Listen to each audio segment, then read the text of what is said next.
I wish that podcast like Graham Steffens did, Iced Coffee Hour. I wish he never came up with the name because I love that name so much. Iced Coffee Hour is a podcast name. Oh, really?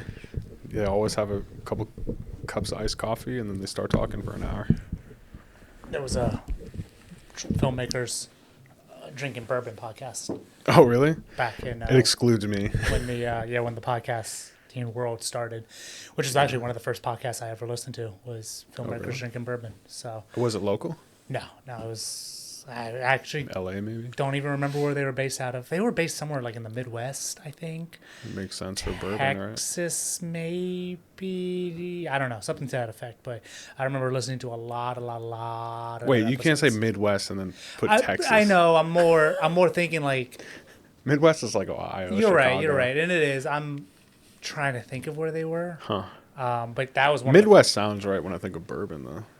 Oh yeah, Kentucky. Right? Well, even though that's not that too far west, but Yeah. you're thinking of that as someone who doesn't drink. You're thinking of that because of the mid portion, Yeah. more than anything. Yeah. But like, Kentucky bourbon's a very big thing.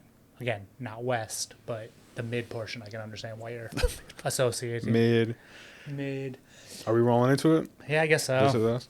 I have an immediate addendum to the last episode. Oh, okay.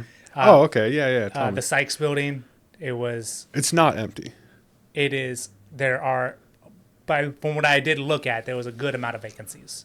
The Sykes Enterprise is still in there, Okay. but they took the name off the building because they are they're no longer they were bought out and they went to a private enterprise.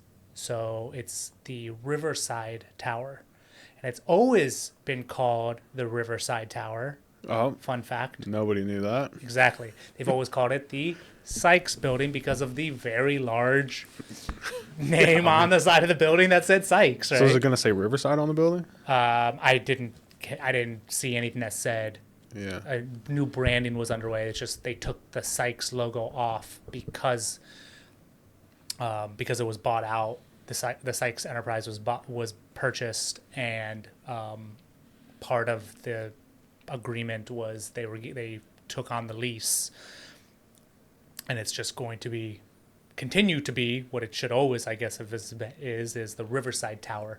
Every time I've been there and someone said, yeah, go to the Sykes building. Yeah, Sykes building. Yeah, 100%. But I did find quite a few vacancies. Okay. So- I mean, it's huge. It has to be some. Yeah, Yeah. now I could see a lot for sure. a lot. When we said empty, I was like, holy And that cow. it's mainly because I didn't know. I just kind of went straight into empty because I knew that it was purchased.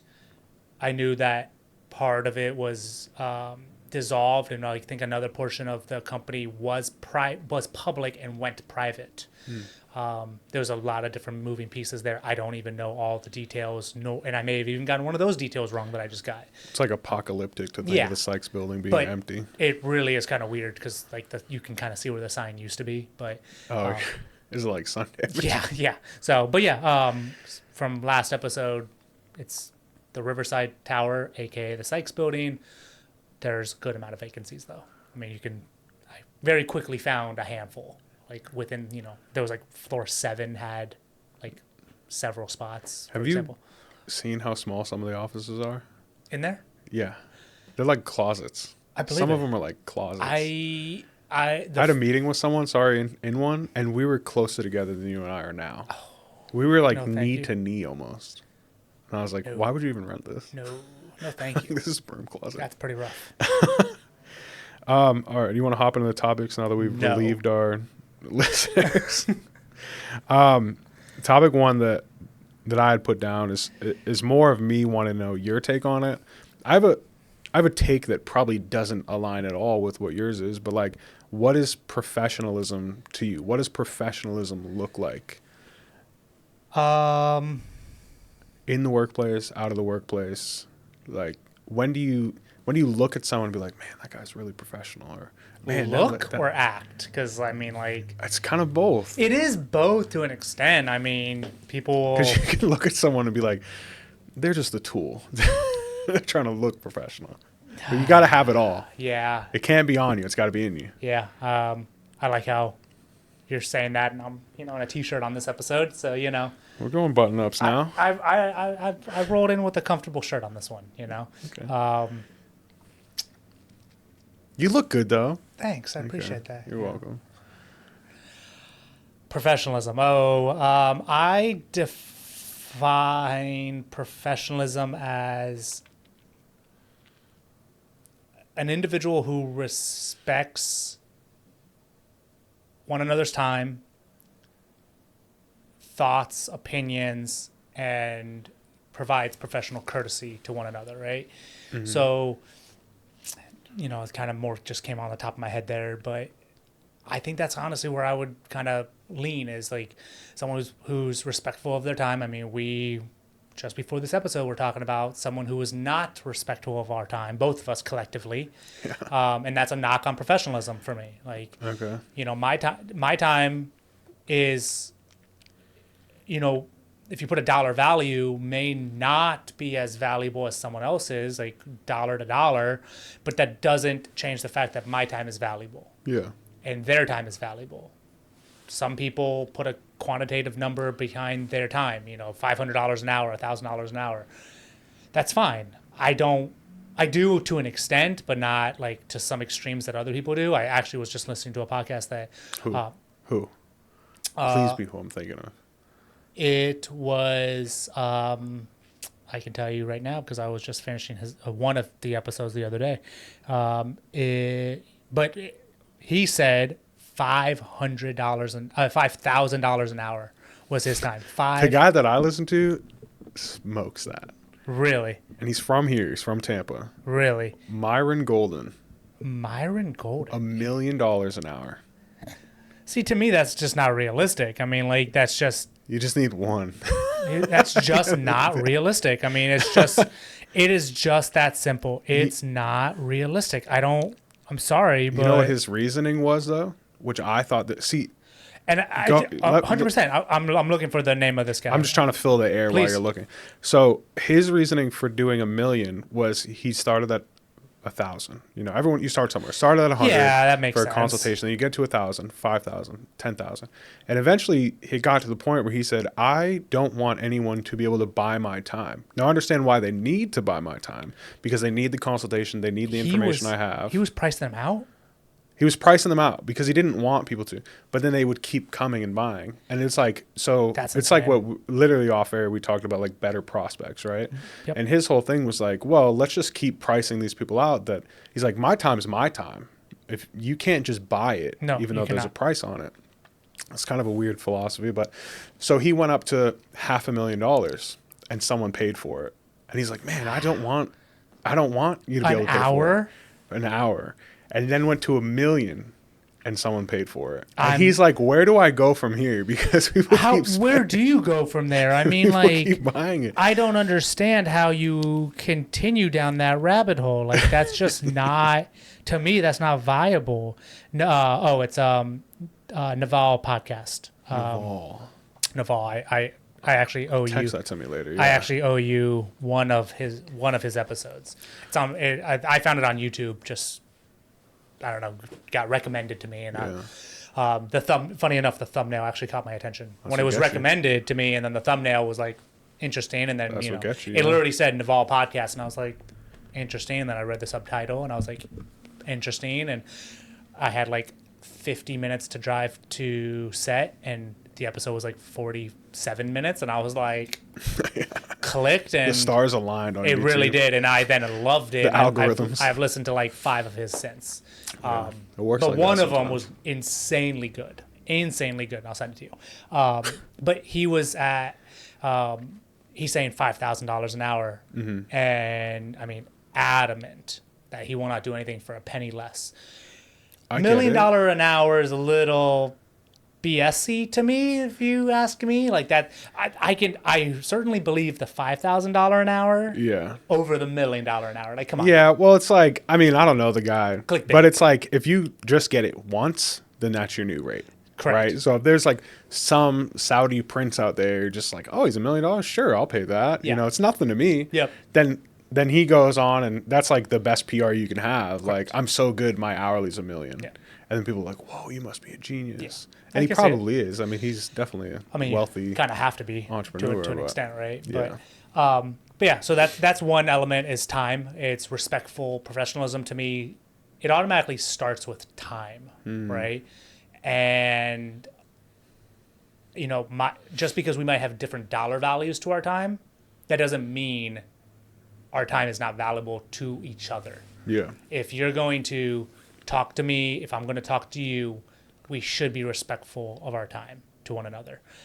I am no longer doing, like, I stopped this like 6 months ago. I don't know, something to that. I really couldn't even tell. Well, just one day I woke up and was like, I'm done. I'm not doing lunch meetings or coffee meetings with anybody that doesn't have a clear and definitive path to work. That's the minimum barometer. Yeah. Clear and definitive.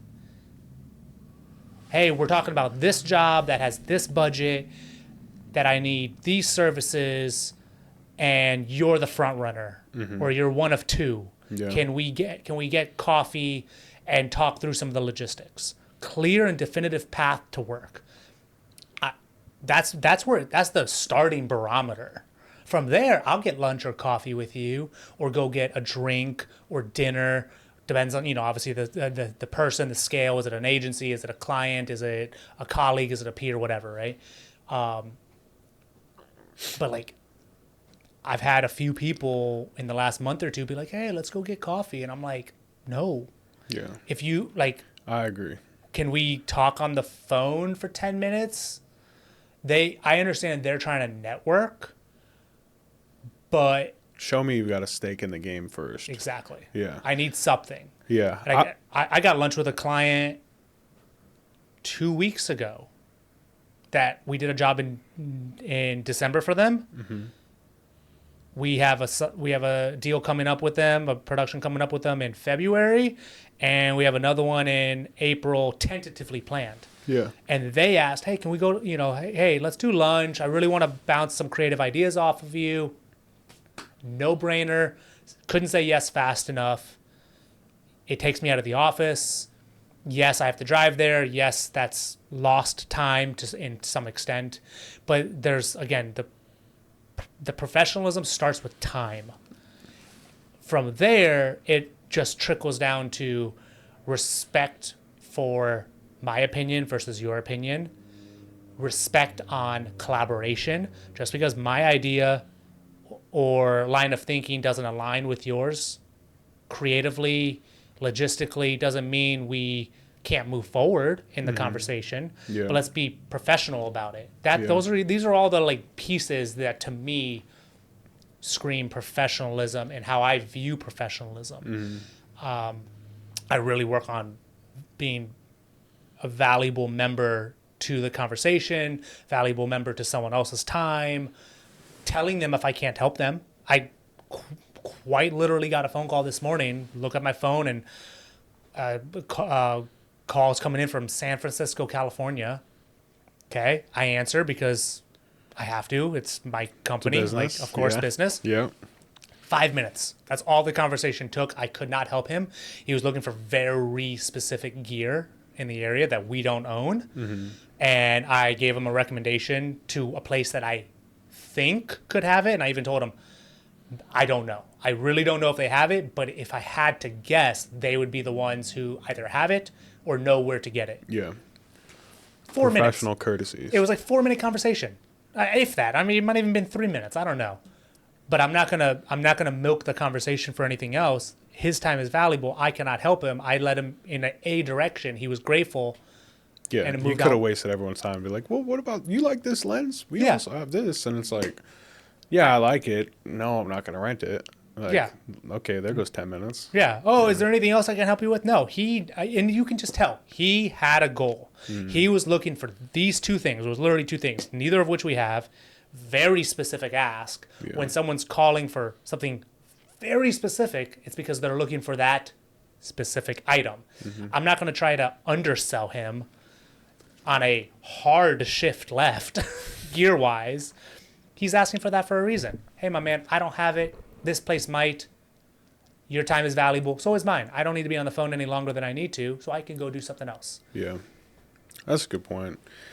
I like the time aspect of it. And I like the not taking meetings thing. I've been seeing a lot of influencers, like business influencers, talking about how they like purposely block off time in their day that like they're busy so that you can't book them for a meeting. And they just make it so when they get, because when you at a glance your schedule and you're like, oh, no, I'm sorry, I'm not available. They'll just put those on there because they just don't want to take a meeting. Right. And I've become a believer that like meetings should also come with contracts, like a social contract of like, like you said, I need to know you've got skin in the game. I've been in meetings before where they just want to milk you for your ideas and then walk off on you. Yep. And then, so I believe there should be a contract that sets like anything that you come up with that is brought up in this meeting. If either parties walk away with it and use it, like if you give me ideas and I go use it, or I give you ideas and you go use it, then I automatically get a majority percentage in whatever that is. And then you have to sign this before we have this meeting. Obviously, you have to differentiate, like, when is that applicable? Yep. Like, if you and I are going to have a meeting and we're just going to lunch, we're most likely just going to, talk crap and have some fun. But if me and Joe Schmo are going to a meeting and he wants to talk to me about, marketing, well, okay, well, we'll do that, but you have to sign this contract. And if they're not even willing to sign the contract, well, then you already know, why would I go anyway?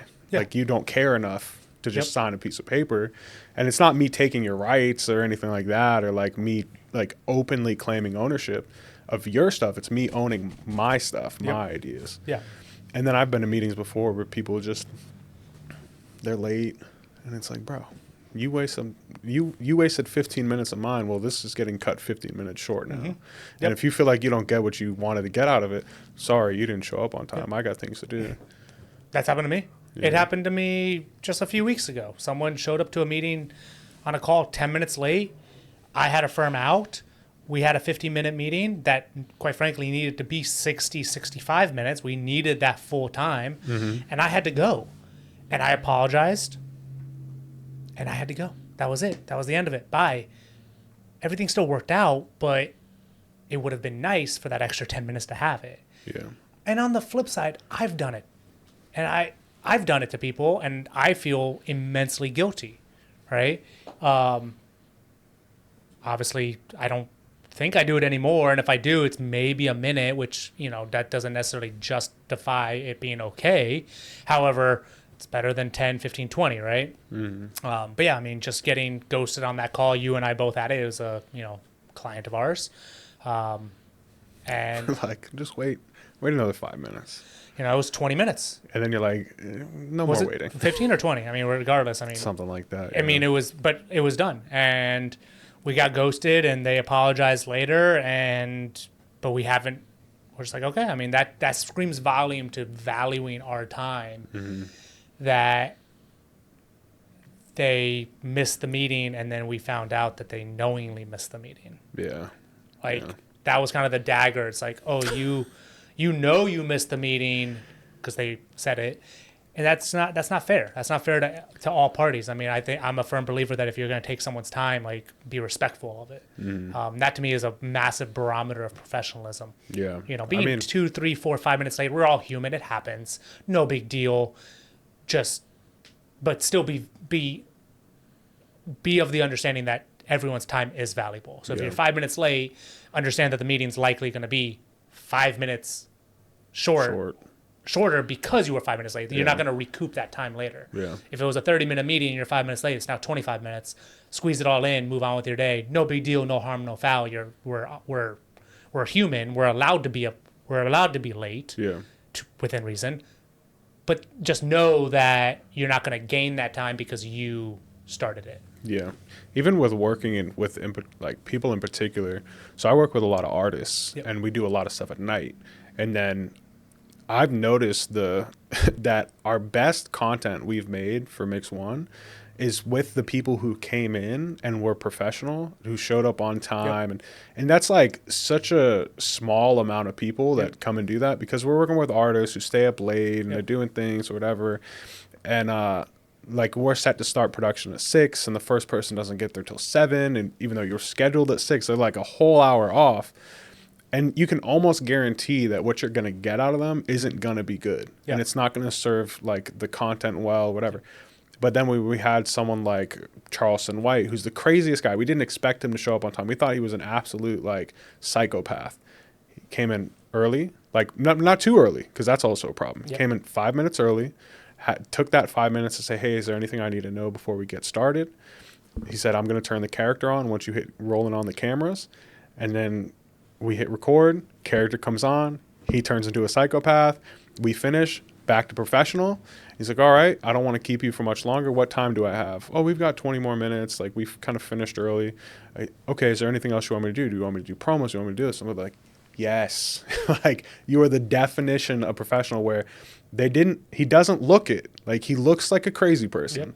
And when you see him on the internet, you wouldn't assume. But when he comes in, he's, all right, this is a character. We all know this. Let's get the business done right. And you're like, wow, okay. Yeah. Like, totally didn't expect you to be like that. Yeah. And then was the best ever. And today's world we live in, like, looks can be deceiving and are deceiving 9 times out of 10. Mm-hmm. That's why you shouldn't judge someone by the way they look, because you just never know. Yeah. Like, you should immediately give them the benefit of the doubt and have them prove you right or wrong on, are they professional? Could they serve you and your organization a purpose? Can they be put in a positive light? Can you be put in a positive light? Can this be a good collaboration? I mean, yeah, it's professionalism is like a kind of tricky, you know, because you also have to meet someone where they're at. Of course. You know, like, we have an intern, and then when she first came in, she came in on time, and she was actually earlier than me, and she was, you know, and we kind of just had this first meeting of like, you know, Aubrey, where are you at? So I can meet you there, because I don't want to like have to go into details that you already know, or I want to know, do I need to go into details that you don't know?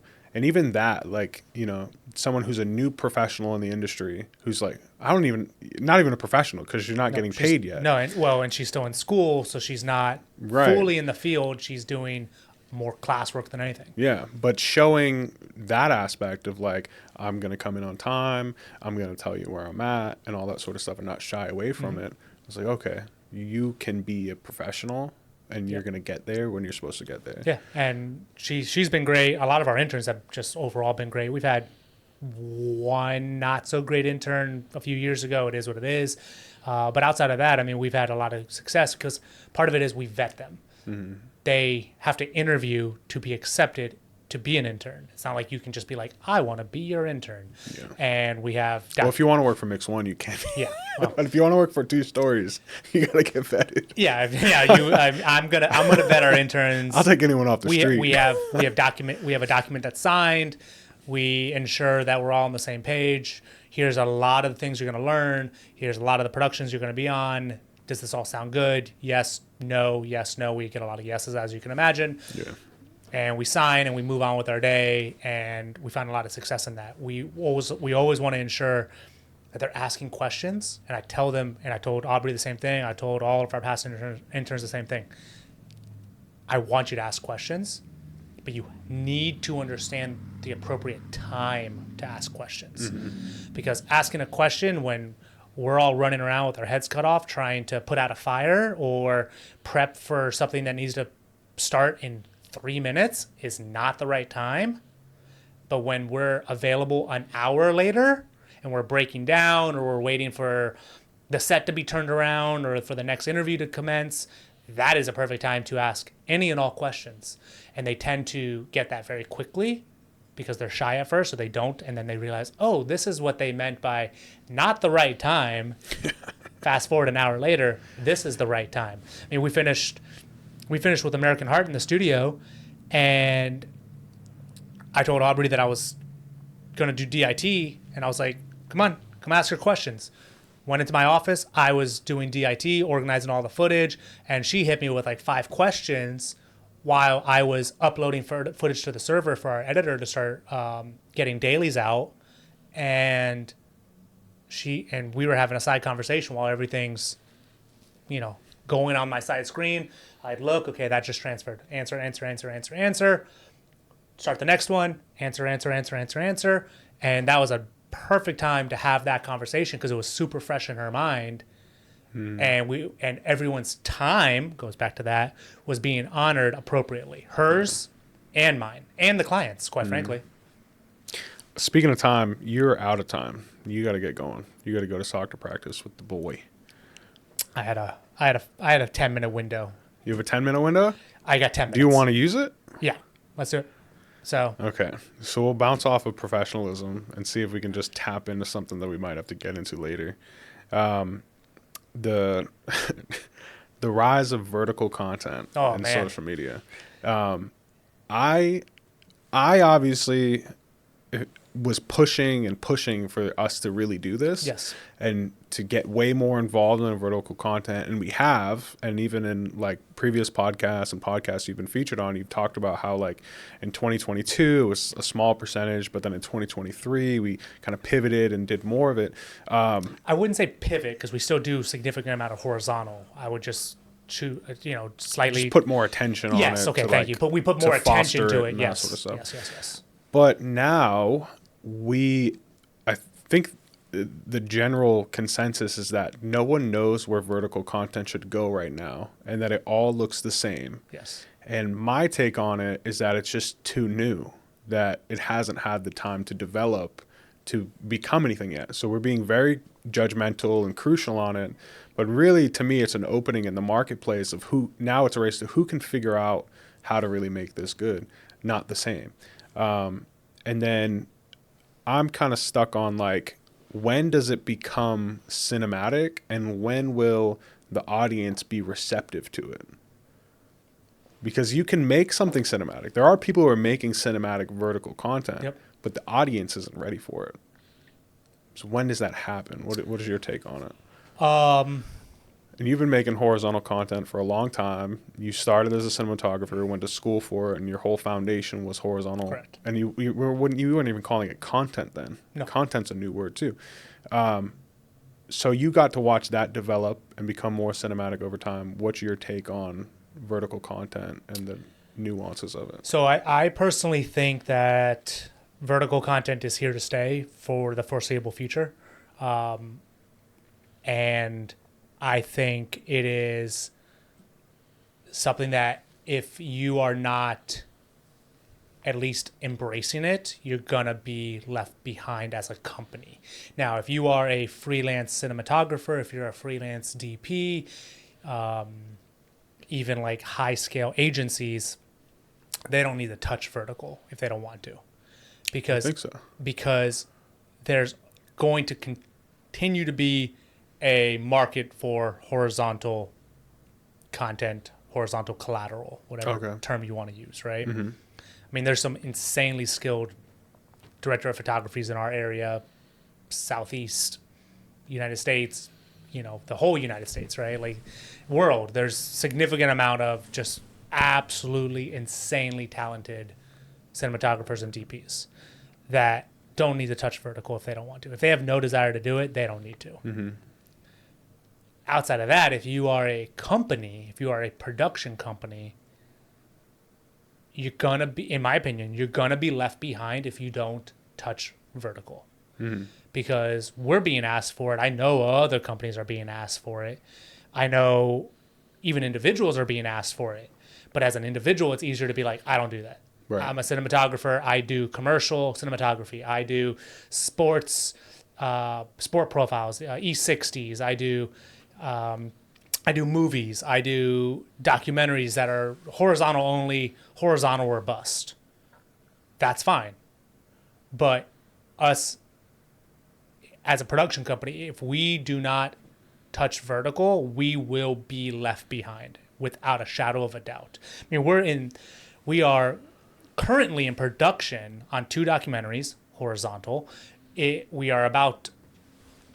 already completed 2 documentaries in the last 6 months, horizontal. We're about to start another documentary next week, horizontal. We start another one this summer, horizontal. On top of... Talk your talk. On top of the commercial collateral we're doing, 90% horizontal. And when I say the other 10% is some deliverables are vertical. Yeah. Some small, some secondary and tertiary deliverables are vertical, but the primary is horizontal. So horizontal is not going away either. It's not. It's here. No. But your question being vertical, we have to. It's adapt or die. What does adaptation look like is what I'm stuck on. Because, like, the term, the beastification of, like, videos? Well, yeah, because Mr. Beast. Mr. Beast, and then horizontal videos, like, everything for a while became, like, how can we redo Mr. Beast? Yeah. And then vertical content was, like, it was all over the place for a while, and there's tons of trends. There still is. But then people latched on to, like, what we're doing right now. Talking to a mic, have captions, and that sort of stuff. And it is great, and it does perform well, which is why we keep doing it. Yes. Like, it has to perform well for us to continue to do it. But there's no word for it. There's no beastification, but there's this thing where everyone knows what it is and what it looks like. How do we... I think it goes back to storytelling is going to be the key component. There's so much vertical content. I mean, you name every platform that now does vertical content using Literally AI. every right? platform has it. Some of it AI based, some of it still, hands-on keyboard. Got to, manipulate it start to finish. Shorts, reels, the whole kit and caboodle. You can do it on your phone, computer, whatever. I think the next jump is the understanding that storytelling is more critical than it currently is for said vertical content. A lot of this vertical content is 10 pieces of clips smashed together, and it jumps around. It still hits your story arc or it hits your narrative, but it's not necessarily storytelling. It'll be it's more like one point of interest. Yeah, and it'll jump. It'll skip 3 pieces to get to the conclusion faster because it has to be more digestible. So the views are higher and your retention rate is higher, and your impressions, you garner more impressions because a 10-second clip is viewed 100,000 times. So the algorithm pushes it out further. These are all things that we are obviously aware of and keeping an eye on, and even kind of manipulating the system a little bit. But I think the next step in the vertical beastification, vertical arc that we're currently in, it's in its villain arc right now, is storytelling is going to become more critical. We're going to get to a point where this vertical content is 60 seconds, 90 seconds, 2 minutes, and you feel like you are understanding more details rather than just like this 10-second clip that's like clickbaity. And a lot of this vertical content is clickbaity right now. It can get really annoying. Quite frankly, you watch 3 awesome pieces of content and then 3 pieces that you're like, wow, I'm so happy I just wasted 5 minutes of my time watching these 3. Yeah. Yay. I've been talking to my wife and telling her, like, it just feels like there's no soul in it, and that's what is missing. It's because the same thing over and over. Yeah. It's so crazy how you can watch 3 different vertical pieces of content about 3 separate topics, and you feel like you watch the same thing. Yeah. Make it make sense. Yeah, it's that's where the doom scrolling comes in, because you're just watching the same thing over and over again, and you're not really getting anything out of it. I don't know. I'm worried about it. I've been focusing lately on, like, how do we put the soul back into the content, and, like, trying to wrap my head around the greater idea of that, and kind of how to do it. And a part of me is like, for a creative person specifically, this is kind of the only part I've started to figure out, not a business, but just a creative person, is to not care about the analytics. Like, don't care about your average view duration. You mean vanity metrics? Average view duration is not vanity. I'm just saying overall. But yeah, okay, you're going deeper into it. Okay. Yeah, but, like, just to not care and just to make something that makes you happy. And if it is vertical content, great. Like, if it's going to be the person who finds the most joy out of it, joy being the operative word, and make something that's going to change the game. Then people are going to latch onto that and try to recreate it a million ways in one. But if there's no, like, real happiness in that piece of content, it's just like food, right? Like, when someone loves what they're doing and they love the food that they're cooking, they're making it for someone they love, Yep. it's going to taste better. Yeah. Because you can taste the love. Yes. In this vertical content, you can taste the lack of care and just the spitting out the content. Yep. So, and we're working it's on a balance. We're working on that with our own clients, right? Like we just had a conversation how a few pieces that are going out to clients just need to, you know, they need that little love. Like you can feel that most of it's there, but we're kind of finessing it a little bit more. We're doing 3 pieces of vertical content for USF right now. And let's call it, we're 70% there right now. We are physically in the platform. We're in Resolve. We're actually actively editing, and we're making the appropriate tweaks so it's as good as it can be. We're giving it that love, and I think it's going to be better for it. Yeah, I think so. And you know what clients will love about it is that we're actually talking about how to make it better. Yes. And trying to figure that out, because you could find someone who's providing the service who, again, doesn't care and just puts it out. You know, you have to go through the ebbs and flows to figure out what's going to work, right? And that's what we're doing. So I think, you know, people will really appreciate that. It's like, okay, we started here, but we've gotten to be here by working it out. And we have a few volume clients. I mean, you're heading that side up considerably.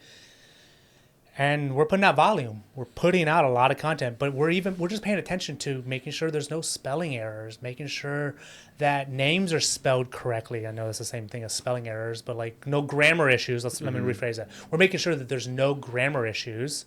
We're making sure names or odd company names or individual names are spelled correctly. Yeah. We are making sure that if it's meant to be loopable, it loops really well and it's not cutting off mid and then looping again. It's like, well, that was kind of awkward. Like the word, you got to finish your thought and also finish the word to finish your word and have just that ounce of a pause. I mean, sometimes 5 frames can make a difference on when it loops, because that's, I mean, how many times does a word end and then starts back up and you're like, that was weird. That was jarring. And then like you're watching it again, knowing that the really bad loop is coming again. And then you're just like, what did he say at the end again? You know, these tiny little details. It's in the details. It's giving it that love. And I do believe that ensuring that the story is there and we're not just jumping around to give you this 10-second piece of content that skips 4 steps because people want that 10 seconds to have 100,000 views on it. Well, how about instead of that 10-second piece of clickbait, for all intents and purposes, maybe you have a better word for it, is 30 seconds and has an appropriate story arc. What's the difference? Just because it doesn't have 100,000 views now, it has 80,000 views. Ooh. Like, maybe it's more drastic. Maybe it goes from 100,000 because it's looping and counting 2-3 views at a time because it's clickbaity. And if it's 20 seconds now instead of 10, or 30 seconds now instead of 10, but it has 10,000 views, but those 10,000 views are true views of individuals who care about the content and could become clients. I was going to say, it's what you're saying in essence is right, but it's actually going to be the other way around. It's going to be that piece of content that you spend a little more time with to get more of the point through that's going to outperform the one that's squeezing it all in, because over time, you're gonna, I mean, even immediately, because things are changing right now where, you know, we preach value all day long, but the social media's platforms are going more towards that. And what are the indicators? Like if 25 people watch this video, how did they actually engage with it? Did they leave a comment? Did they save it? Did they share it? Did they like it? And if the majority of those people are doing that and it's a longer piece of content because they're getting the value out of it that they want, then it's going to outperform the clickbaity one, because people are going to see it and they're like, oh, this is just clickbait. I don't want to engage with this. You can start seeing the clickbaity ones. We've seen them for months. We're just seeing it more and more now. And I think long term, I don't think today, as of this record, I don't think the clickbaity ones versus the slightly longer, more storyline driven pieces, as of today, the clickbaity ones are winning, quote unquote, on the numbers. But over time, it's going to flip. But on top of that, we're going to see the shift. It hasn't happened yet. In my opinion, it hasn't happened. I don't even think it started. But that's my projection, and that's what I think, and that's what I preach here with our vertical content that we do put out for clients. We have, I mean, we're going to put out 3 times more vertical content this year, 2024, than we did in 2023. And that's just a rough number. It might even be 4 or 5 times by the end of the year. It's insane how much more vertical content we're going to put out this year compared to last year, compared to 2022. 2022, it's not, I mean, I think not even in the ballpark anymore. I think in Q1 this year we're already going to surpass 2024's vertical. Yeah, with my company Mix One, we're like the channel's blowing up right now because of shorts. Yep. Like this past 28 days, we've loaded up on more shorts than we've ever published on YouTube, and we're about to hit 1 million views in the past 28 days, which is crazy for us. Yep. And we're about to hit 3.5 thousand new subscribers in the past 28 days. And it's all from the shorts. And they are people like you and I talking, and there's captions. Yep. But the thing that's different about these ones is, yes, we've loaded up and posted more, but I've watched and was way more selective about which ones I chose. So let's say I made 30, but I only chose 15. Are you telling me you're telling a story? Yeah, exactly. Oh man. Exactly. What? But it's carrying. Yes. It's carrying everything. Yes. So like, yes, don't be so worried about this type of content, but be more selective, tell the story, make sure a real point gets across. Yeah. And if it has pick to be those things that are 30, 45 seconds, 10, it doesn't matter. If it has to be 5, 10, 15, 20 seconds longer than you think or used to think or expect, take a look at it, double check, make sure. Maybe something can be trimmed, but that doesn't mean cut it down drastically. Your audience is fiending for it, basically, because everyone's sick of seeing the same exact thing. They just want that. Nothing drives me more crazy than when I watch a 15-second video, I'm hooked in the first 5 seconds, and then it skips to the conclusion, and I'm just like, cool, so what happened? Like, I was wanting to learn how to cook this piece of, this dinner for the family, and you skip steps 2 and 3. Cool. Thanks. I know exactly what you're talking Yeah, about. I mean, it's like, but you didn't say I'm how hungry. long to put it in the oven. Right? You did everything, but how long do I bake this for? Yeah. Oh, you're gonna put the Parmesan cheese, and look how it's cooked, and it's like, is it at 350, 400, 10 minutes, 12 minutes, 30 minutes? Exactly. Help me out a little bit here, please. Just a little bit. So You can tell we both haven't eaten today. This right, is I ate like a food. quarter of my lunch, and You have on 2 minutes. We got to end it. On that note, we do need to end. I got to get to my son's soccer practice. I promised him I'd be there, so I will be there. Yes. All right. Next time we'll talk more about AI. AI, and we'll. I think it'll pretty much be a full AI episode. Quite frankly, we have 2 pretty sizable topics we want to dive into. So AI is not going anywhere. So you know what? Next episode, AI will still be here. We might not be. We might not be. We might be obsolete. All right, bud. All right, man.